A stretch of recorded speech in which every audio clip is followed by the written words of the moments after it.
आदरणीय सभापति महोदय, मैं पक्ष पार्टी से पूछना चाहता हूं। मेरा सवाल है कि महिला सुरक्षा के लिए सरकार क्या जरूरी कदम उठा रही है। हादसे होने के बाद अपराधी को सजा देना बड़ी बात नहीं है, अपितु हादसे ना हो इसके लिए जरूरी कदम उठाना आवश्यक है। सरकार की बुलडोजर नीति को छोड़ दें तो महिला सुरक्षा के लिए ऑन ग्राउंड क्या किया गया है जो कागजों से उठकर जमाने स्टार पर हुआ होगा। ये प्रश्न आप कर रहे हैं। आपने बंगाल में देखा, अभी अभी कुछ दिनों पहले एक लेडीज डॉक्टर के साथ रेप हो गया। तब आप लोग कहाँ थे? बंगाल में ममता बनर्जी का ही ना सरकार है, वहाँ पे आप लोगों ने तब क्या किया? वहाँ पे भी तो एक महिला के साथ गलत हुआ।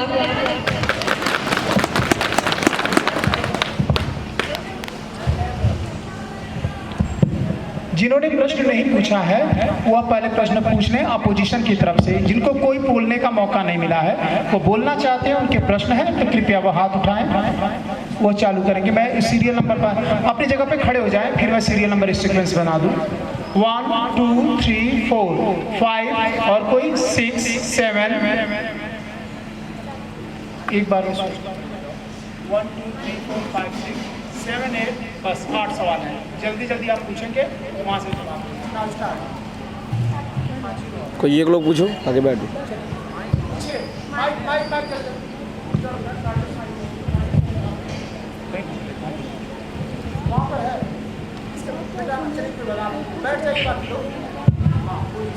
मैडम स्पीकर, जैसा कि हम पिछले 10 सालों से देख रहे हैं कि सड़क दुर्घटना की संख्या दिन पे दिन बढ़ती जा रही है। ट्रैफिक जाम हो जाने पर जो गाड़ियाँ फुटपाथ पे चलने लगी हैं और जो लोग हैं वो हाईवे पे इधर उधर घूम रहे हैं, जिसके कारण एक्सीडेंट के चांसेस ज़्यादा हो रहे हैं। तो मेरा क्वेश्चन है कि जो इसमें गवर्नमेंट पार्टी इससे एक क्वेश्चन है कि इन सब केसेस के लिए आप क्या कहना चाहती है? या तो आप इस सरकार से लीड नहीं कर पा रहे हैं या सब इसमें कोई दिलचस्पी नहीं दिखा रहे हैं।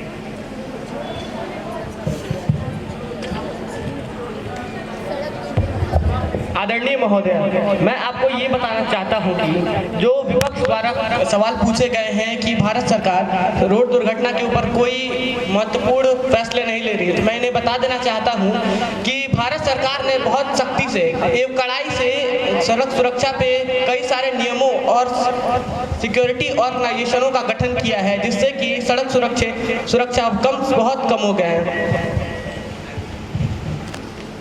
सिर्फ नियम लाने से नहीं कुछ होगा, इसे साबित करना भी होगा, जैसे इसे लागू करना। नियम बनाना ही जरूरी नहीं है, इसे साबित भी किया गया है। जैसे कि गोरखपुर में शाहपुर थाने से नौसड़ तक के रोड, जितने भी रोड है, वहाँ पे सड़क सुरक्षा एकदम सटीकता से पालन किया जा रहा है। आप जैसा देख सकते हैं दिन पे दिन ट्रक एक्सीडेंट केसेस बढ़ते जा रहे हैं। इसके बारे में आपको क्या कहना है? जैसे कि देख सकते हैं कि ट्रक को चलने का परमिट केवल रात में होता है, लेकिन कुछ ऐसे ड्राइवर या चालक होते हैं जो अनुशासनहीनता करते हैं, तो उन पे कड़ी से कड़ी कार्रवाई की जा रही है और बड़ा से बड़ा चालान उनका किया जा रहा है कि आगे वो ऐसी गलती ना करें। स्पीकर मैडम, मेरा इन पोजीशन से ये सवाल है कि क्या आपको नोटबंदी कराने से कोई लाभ मिला, और अगर सरकार उन नोटों को चला ही नहीं सकती तो उन नोटों को मतलब क्यों जारी किया जा रहा है?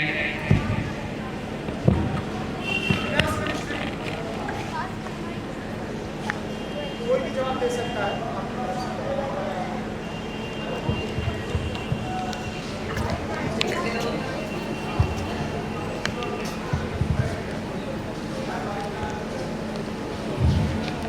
ऑनरेबल स्पीकर, मैं इनके क्वेश्चन का आंसर देना चाहता हूं कि नोटबंदी से सरकार और पूरे देश में बहुत लाभ हुआ। देश से करप्शन किए गए, ब्लैक मनी को सबके साथ समक्ष रखा गया।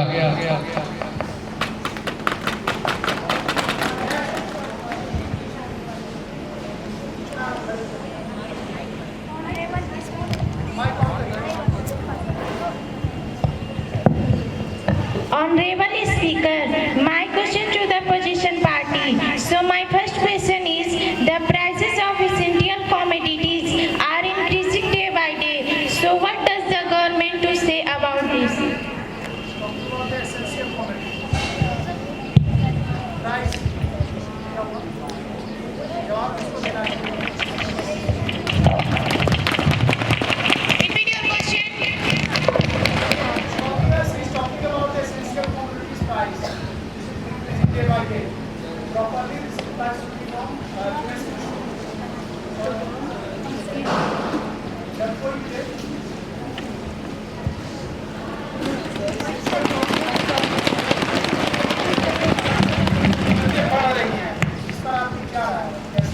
माननीय महोदय, मैं आपके इस क्वेश्चन का उत्तर देना चाहूँगी। जैसा कि आपका कहना है कि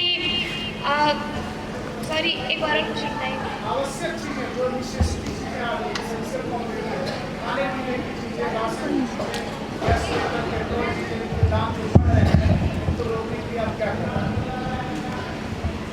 अभी आपका जो ये क्वेश्चन है उस हिसाब से आप देख लीजिए, अभी जो बिल आया है, जो टैक्सेस लगे हैं हर चीज़ पे, उसको कम किया गया है। जैसे कि सिलेंडर का हो गया और उन सब चीज़ों को भी लेके कम किया गया है, जितने भी बिल्स वगैरह आ रहे हैं।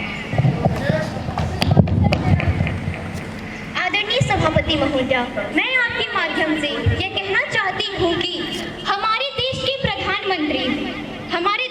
प्रधानमंत्री को 73 साल की उम्र में तीसरी बार प्रधानमंत्री बनना है, लेकिन हमारे देश के किसान के बेटे सिर्फ 4 साल अग्निवीर योजना में नौकरी करें। क्या यह उचित है?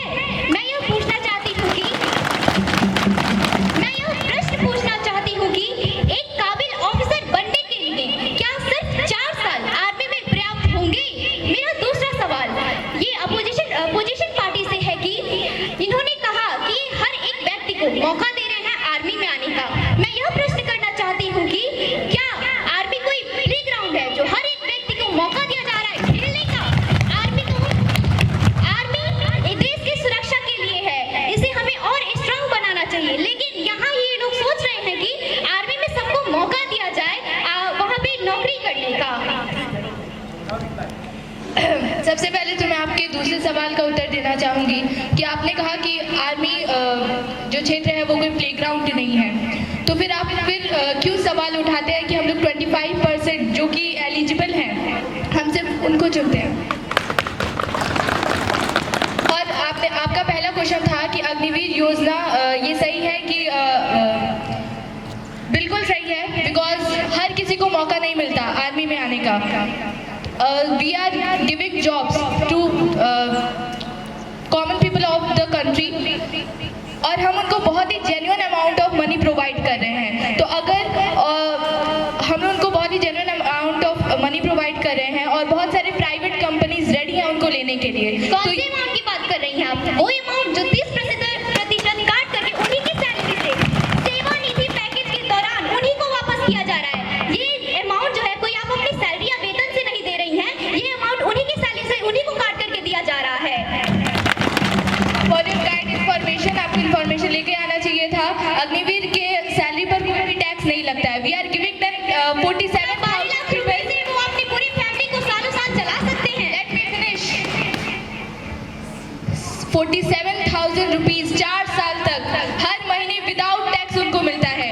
And after the ending of the working period we are giving them 12 to 13 lakh. और कितने सारे प्राइवेट कंपनीज उनको लेने के लिए तैयार हैं। हम लोग वैकेंसी बढ़ा रहे हैं हर क्षेत्र में, और क्या चाहिए?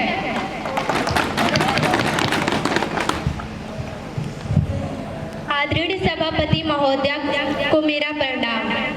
मानवर, मेरा प्रश्न यह है कि सरकार ने वादा किया था कि कुपोषित बच्चों के स्वास्थ्य के लिए वे मिड डे मील की योजना सरकार ने लागू कर दिया, पर उसे पालन क्यों नहीं किया जा रहा है? ऐसा क्यों? बिल्कुल पालन किया जा रहा है। दिल्ली के हर स्कूल, सरकारी स्कूल्स में उन्हें हफ्ते में 2 दिन उन्हें मिड डे मील की जो योजना है वो लागू की जा रही है, ताकि बच्चों के हेल्थ पर हम बेहतरी कर सकें। और आप अपने गांव में भी देख सकती हैं, जो सरकारी विद्यालय है वहाँ पे भी मिड डे मील की सुविधा है और वो प्रतिदिन हर दिन उसका पालन किया जाता है और हर दिन बच्चों को मिड डे मील दिया जाता है। आदरणीय सभापति महोदय जी, दिल्ली में तो मेरी सरकार है। तो हम दिल्ली की बात थोड़ी कर रहे हैं, मैंने तो आपके गांव की बात की।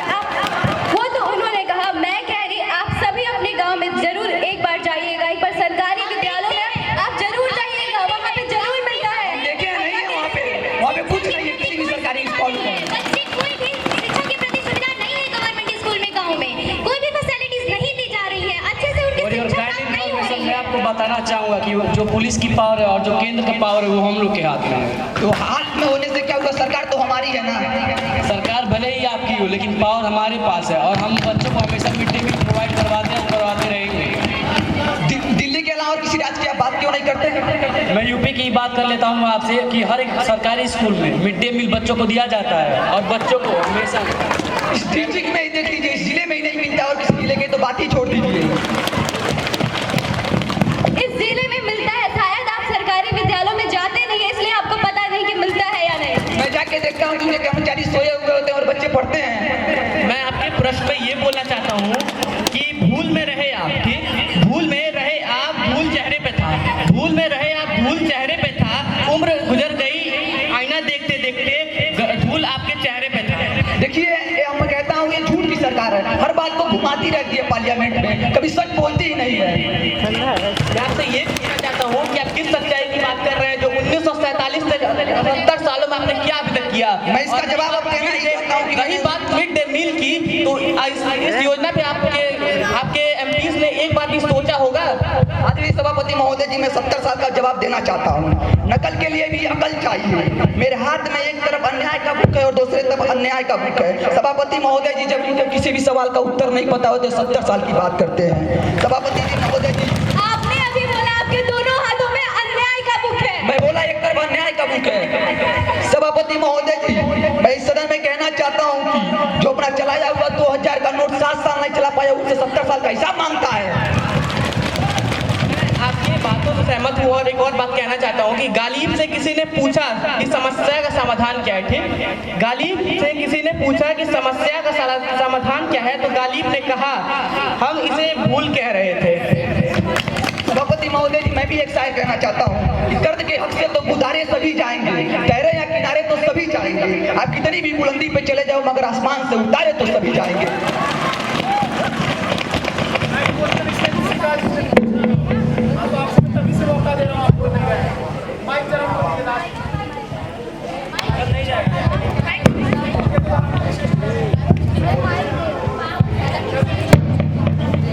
मानेरबल, मेरा प्रश्न यह है कि भारत में इतनी महंगाई क्यों है? आप कहते हैं कि विकास हो रहा है, विकास की जगह पे दूसरे देशों से कर्ज लेकर विकास करवा रहे हैं। जैसे अटल सेतु बनवाए हैं, उसी में 18,000 करोड़ रुपए का नगद लगा, जिसमें से तो आधा से ज्यादा पैसा जापान ने दिया। हम सब ये जानना चाहते हैं कि विकास के नाम पर आप क्या करवा रहे हैं? मैं आपको ये बता देना चाहता हूँ कि विकास के नाम पे हर महत्वपूर्ण से महत्वपूर्ण फैसले या जितनी भी मैनिफेस्टो में जितनी भी घोषणाएं की गई थी उनको पूरा किया जा रहा है। और विकास के नाम पे पर कैपिटा इनकम इंडिया तीसरी अर्थव्यवस्था सबसे बड़ी बन गई है। पूछा ना हो सवाल, बोल ना पाया हो, आप बोले हो, आप बोले हो, जो बोला ना हो कोई ऐसा हो, आप बोलो। आदरणीय स्पीकर महोदय, मेरा प्रश्न ये है, जैसा हम जानते हैं कि आपकी अपनी ही सरकार अपनी ही चलाई हुई 2000 की नोट नहीं चला पाई और बात करती है पूरे देश को चलाने को, पूरे देश को विकसित बनाने को। अगर आप झूठा वादा करें तो उसे निभाए भी। आप बार बार एक ही बात क्यों घुमा के बोलते हैं? जैसा आप एक ही बात बार बार घुमाते हैं, वैसे हम लोग को भी बात घुमाने की आदत है। हम लोगों ने आपसे ही तो सीखा, फिर आप क्यों कह रहे कि हम लोग करते हैं? सरकार तो पहले ऐसी ही थी ना। आपका कोई हक नहीं है कि फिर आप हमें कहें कि हम बात अभी कहते कि सरकार आपकी है तो आपको भी अपना काम करना चाहिए ना। लेकिन बात हम बार घुमाते हैं, तो आपने भी तो यही करने हैं। लास्ट में सर सवाल ना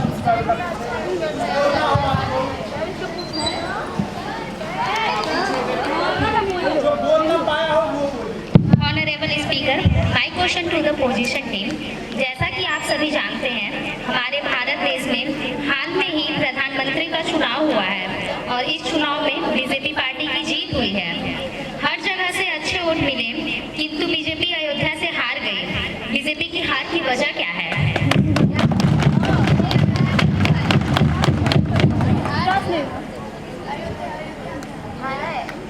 मैं आपको बता देना चाहता हूँ, अयोध्या में जो भी कार्य हुए हैं उससे वहाँ की जनता बिल्कुल सहमत है। और रही बात वहाँ के सांसद या एमपीज हार क्यों रहे हैं, तो मैं आपको बता देना चाहूँ वो एक बहुत बड़ी भूल चूक हुई है, जो सही व्यक्ति को सीट नहीं मिल पाई है।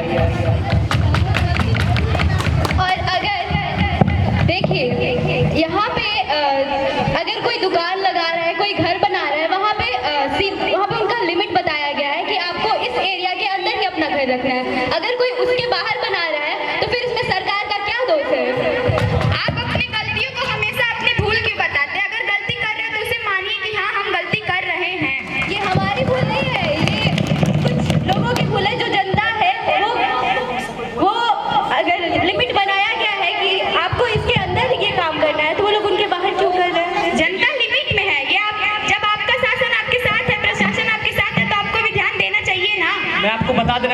आपकी जानकारी के लिए, ये जो PW का 45 फीट अंदर घर बनाने का नियम है, ये आप ही की सरकार ने लागू किया था।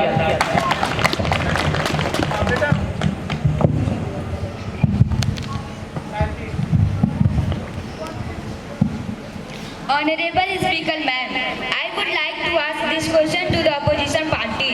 So my question is, in light of recent healthcare challenges, including the shortage of medical supplies, and party believe are necessary to improve the healthcare infrastructure.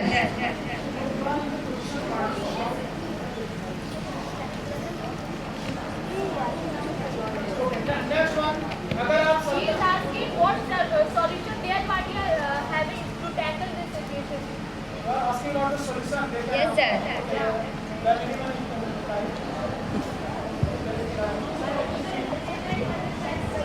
Question ये है कि आप स्वास्थ्य क्षेत्र में आप क्या हमारी जगह पे आप रहते तो क्या करते, सिंपल सी जो आप बेहतर बना सकते हैं स्वास्थ्य सुविधाओं। इसमें मैं थोड़ा और ऐड करना चाहूँगी। स्वास्थ्य केंद्र को छोड़ के एजुकेशन और भी जो कई केंद्र हैं, आप लोग का क्या है उसमें थॉट? आपने तो हमें बहुत सारे क्वेश्चन पूछे कि आप कैसे करते हैं, तो आप लोग कैसे उसको सही कर सकते हैं? आदरणीय सभापति महोदय जी, मैं ये बताना चाहता हूँ कि कैसे करते हैं। मैं इसे कहना चाहता हूँ कि जो पैसा आप मंदिर बनवाने में खर्च करते हो, अगर मेडिकल और स्कूल बनवाने में खर्च करते तो कुछ भारत आगे जाता। जो भी पैसे वो मंदिर के निर्माण में लगाया गया है, वो उन जो पैसे को दान में मिला था, उसकी EMI से बस वो पूरा मंदिर का निर्माण हुआ है। उसमें 1 रुपया सरकार का नहीं है। और गरीबों का तो भी पैसा था उसमें।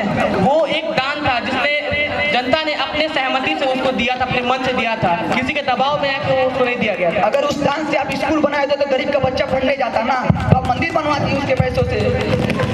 वो दान मंदिर के लिए लिया गया था। और रही बात स्कूलों की, तो हर एक ग्रामीण क्षेत्रों में, हर एक शहरों में, हर एक टाउनों में एक से एक स्कूल है। जैसे कि महाराजगंज जिले में सरकारी स्कूल वहाँ का एक CBSE बोर्ड से खुला है, जिसको आप देख सकते हैं कि अत्याधुनिक सुविधाओं से वो लैस है। स्कूल होने से नहीं हो सकता, उसके टीचर भी अच्छे होने चाहिए। आप जब टीचर को सैलरी नहीं देंगे तो बच्चे को पढ़ाएगा कैसे अच्छे से? मैं आपकी जानकारी के लिए बता देना चाहता हूँ कि रही बात सैलरी की, तो टीचर, सरकारी टीचरों को अच्छी से अच्छी सैलरी दी जाती है। तो बैठ के क्यों सो के पढ़ाते हैं? और भी जवाब देना चाहे तो बोला ना हो वो हाथ उठाए। एक ही लोग नहीं बोलेंगे ना बेटा, आप लोगों से कोई कुछ बोलना चाहे हम ऐसा है कि हम आगे बढ़ते हैं, बिल वाला कार्य समाप्त करने, उसके बाद हम डिस्कशन थोड़ा छोड़ देंगे।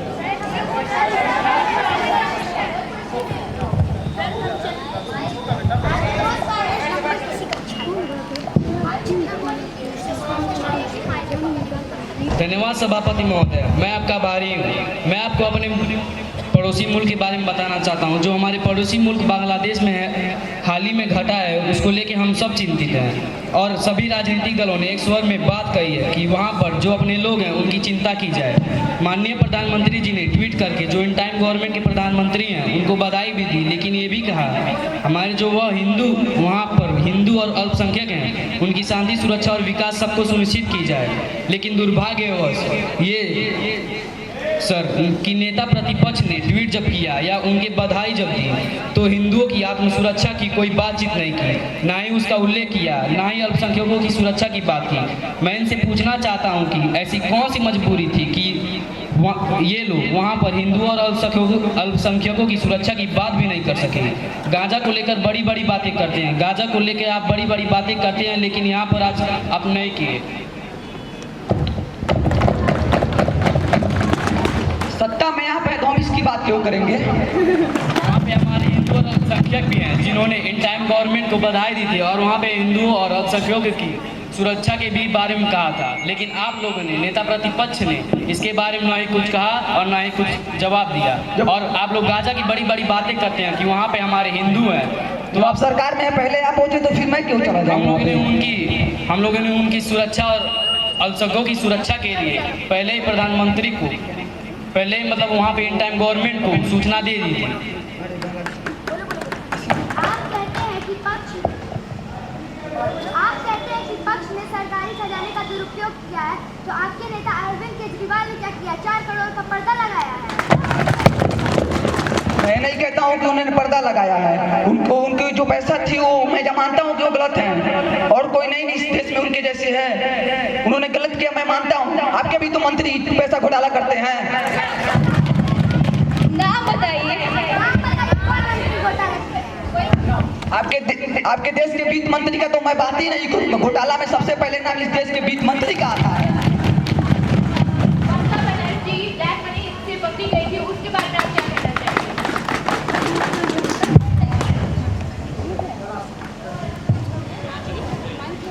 ये देश के प्रधानमंत्री पंडित नेहरू द्वारा प्रदेश को मुख्यमंत्रियों को लिखी गई चिट्ठी है।